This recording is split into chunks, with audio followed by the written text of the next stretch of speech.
Justin with Texas Magnolia Home, and on my channel I do DIY projects, home decor hauls, and home renovation updates on our own personal fixer-upper here in South Texas. Now in today's video, I'm going to teach you guys some tips, tricks, and ways that you can make your own affordable farmhouse style signs for in your home. Alright guys, let's get on into this video.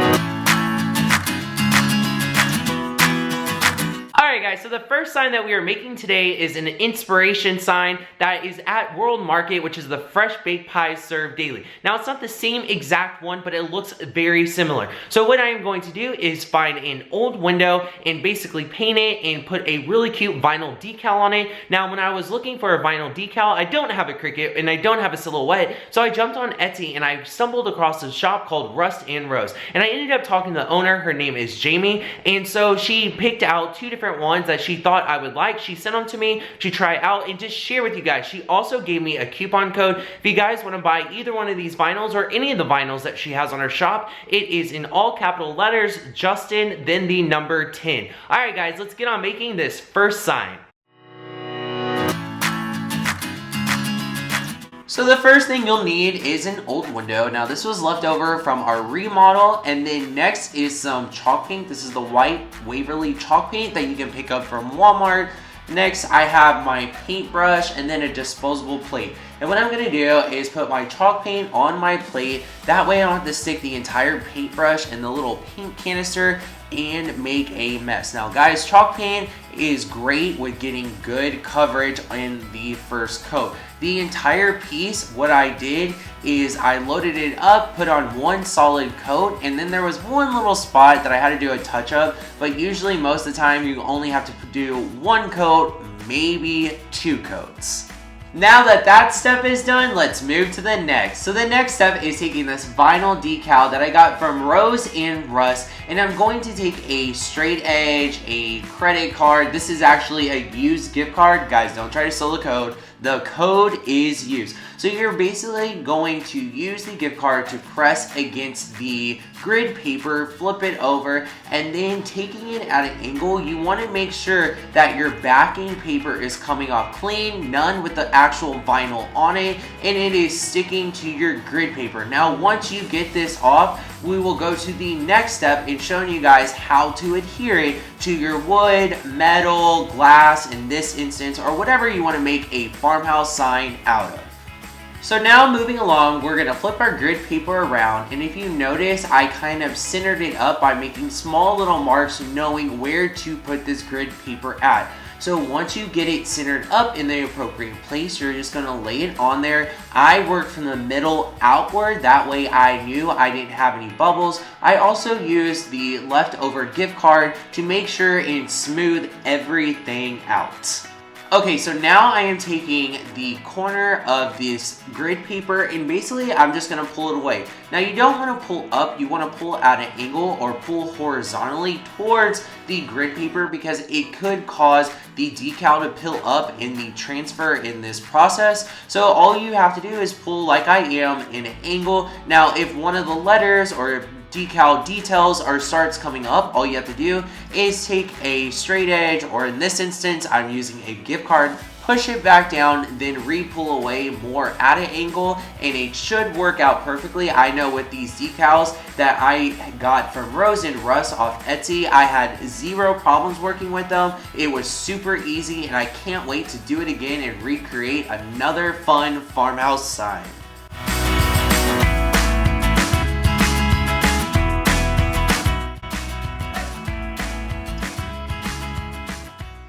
Alright guys, this is the sign blanks that I have been using lately coming from Southern Chalk Kits. Now this is the backboard, and see those holes on either side? What's great about that is you don't have to add any hanging hardware when you're completed. Now this is the wood frame that we will stain later on, and then once we complete the entire sign and try to put it together, you'll just flip it upside down, line it up, get some wood glue and staples.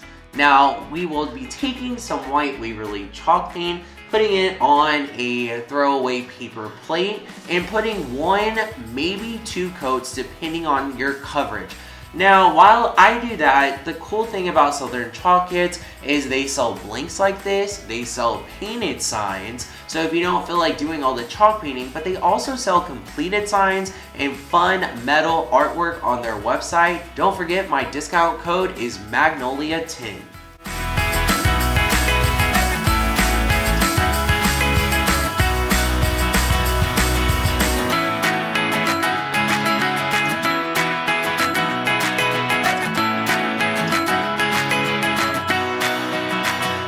Alright guys, so the next thing we're going to do is stain our frame. Now this is some leftover stain I have in a round foam brush. Now basically what I'm going to do is just load up my brush, then reuse the other side of our throwaway paper plate to actually unload it. I don't want to put too much stain to cause dripping on the wood, and so you unload it and then you just apply it here onto the frame. Now later on I'll explain why I use a foam brush instead of using like throwaway cheesecloths. But yeah guys, let's go on into the next step of this tutorial.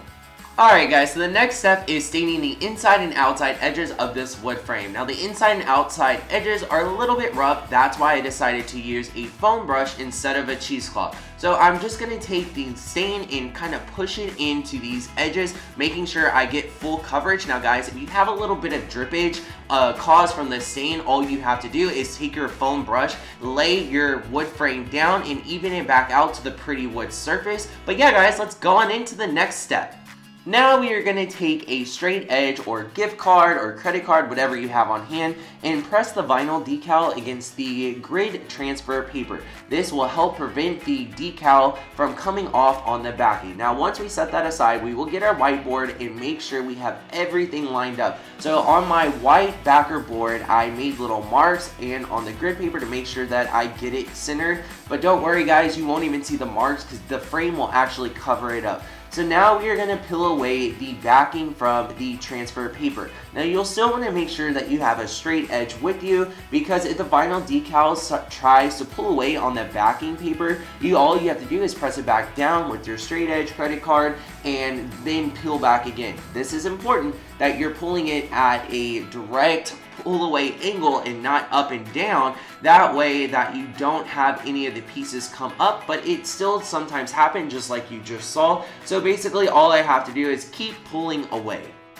So now that we have the backing off, we're going to take this vinyl decal and line it up to our marks. Once we get it lined up, then what we are going to do is work from the middle outward. And the reason for that is it's going to prevent the least amount of bubbles possible. But guys, if you get any bubbles, all you have to do is take your straight edge gift card or credit card and use it to press out any bubbles. I had zero issues with this transfer and it was really easy to work with. I was very pleasantly surprised how simple, quick, and easy it was to use these decals. Now it's time to pull off this transfer paper. So all I'm doing is just taking my straight edge, pushing down, making sure that all of the beautiful detail is coming out. If I have any issues, then what I'm going to do is push the transfer paper back down, take my straight edge and push it back down, then pull and release away.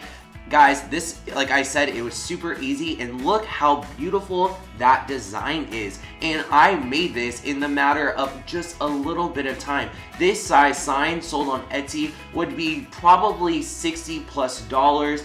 It's real wood, it's handmade, it's something I made, it's making memories. Let me know in the comment section what you think about this beautiful decal and the two signs that we made today. So the last step in making this beautiful sign is attaching the wood frame itself. Now this is some adhesive glue I have, kind of like liquid nail. So I'm going to run it around the edges, and the beading is kind of big and I don't want it to run on my sign. So what I'm actually going to do is take my fingers, smooth it out, take some of the excess off, and put it onto a Clorox wipe.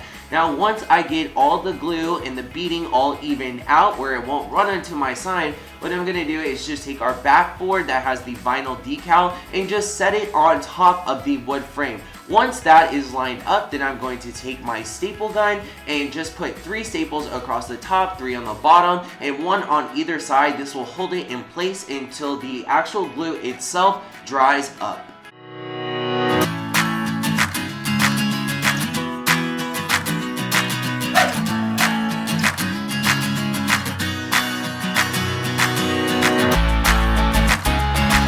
Alright guys, is about it. I really hope you enjoyed this video. Let me know in the comment section down below what your favorite sign was. Was it the World Market inspired sign or the traditional farmhouse style sign? Also, if you're looking for any of the links talked about in this video, they will be down low in the description box. If you enjoyed this video, like normal, make sure to give me a big thumbs up. And until next time, bye guys!